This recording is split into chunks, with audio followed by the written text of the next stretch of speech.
doors. That's right. A spokesperson for the Department of Intellectual and Developmental Disabilities told me the state shut down 13 of the 19 buildings at the Green Valley site, but is still using 6 of the buildings for other state purposes. Long term, though, Tennessee does not have a plan for the site and also does not have a timeline to come up with that plan.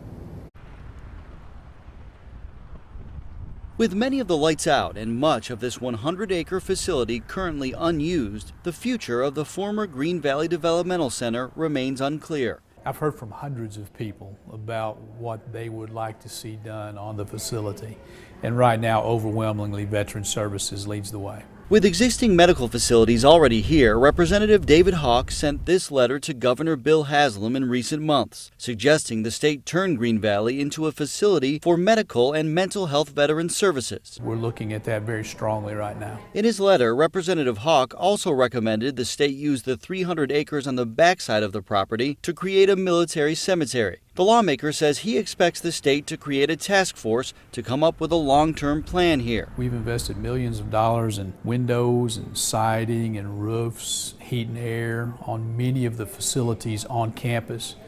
So I'm hopeful that those investments will go forward and be good investments. Congressman Phil Rowe became the first to suggest a veterans facility here in January 2016. There is a huge facility very close to Mountain Home that has some potential. We just need to open there are a lot of smart people that a lot smarter than I am, that deal with VA issues every day, that need to be thinking about what can we use this for. We have homeless veterans, we have veterans in need of housing, transitional care, all kinds of things that a huge site, a mega site like that in Greenville could possibly be used.